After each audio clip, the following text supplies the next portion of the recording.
যে নিঃশ্বাস ওনার নামে ফেলাই, আবার নিঃশ্বাস ওনার নামে টানি, এরকম নানান অপবাদ দেয়। যেমন আপনি বললেন যে বিশেষ ফায়দার জন্য আমরা যাই, উনি ৮-৮-১৬ বলছেন, আমি ৮-৮-৮৮ বুঝছি। এই হচ্ছে পার্থক্য। তো হযরত ওলামায়ে কেরাম যখন বলছেন তাহকিক করো, তখন ওনার কিছু বয়ানাত কিছু কিছু বুজুর্গদের মাধ্যমে সংগ্রহ করছি। যেহেতু আমি অ্যান্ড্রয়েড সেট চালাই না, আজকে যে আপনার সাথে লাইভে যুক্ত, এক ভাইয়ের মোবাইল না আমি এটা যুক্ত হয়েছি, আরেকজন যুক্ত করে দিয়েছেন আমাকে। আমার ব্যক্তিগত মোবাইল না, এটা আরেকজনের মোবাইল। আমি অ্যান্ড্রয়েড সেট ব্যবহার করি না, ব্যক্তিগতভাবে ব্যবহার করি না। তো আমি হক্কানি ওলামায়ে কেরামের কাছে গেছি ওনার বয়ানগুলা নিয়ে, দুই ধরনের আলেমদের কাছে গেছি।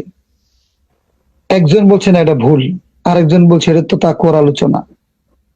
হযরত মাওলানা সাদ সাহেব দামাত বরকাতুহুমের অনেক আলোচনা যেগুলো তাকওয়া ভিত্তিক, এটাকে ফতোয়ার মধ্যে আনলে হেফাজে বাজে ২-২-৪ আর ২-২-২২ এরকম হয়ে যাইব। তো বুজুর্গ উলামায়ে কেরাম, আমি নাম বলতেছি না, কেউ কেউ বলছেন এটা জায়েজ নাই, এটা ভুল বলছে। আবার কেউ কেউ বলছেন যে না, এটা তো অনেক উঁচু মানের আলোচনা, এটা বুঝার মতো এলেম তোমাদের নাই, অনেক গভীরের আলোচনা। আপনি একটা কিতাব পড়বেন, ইকমালুস সিয়াম, সর্বশেষ লেখছেন মাওলানা জাকারিয়া রহমতুল্লাহ আলাইহি।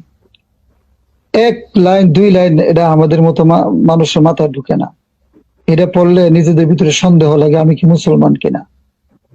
ইকমালুস সিয়াম, এটা বাংলাতে তর্জমা হয়েছে। এটা এত কঠিন যে ওনারা যে সমস্ত ভাষাগুলো ব্যবহার করছেন, এইগুলো যদি এখন বাজারে ছাড়ি তাহলে আমাকে কাফের ডাকবে সবাই, বা নিজে নিজেকে কাফের বলতে মন চাইবো যে আমার তো এই ভিতরে এই সমস্ত কোনো এলেম আমল কিছুই নেই আমার ভিতরে। কারণ এইটার চাইতে আরো কঠিন কঠিন কিতাব ওনারা পড়ছেন, হাজার হাজার কিতাব ওনাদের জবানে লফজে মুখস্থ।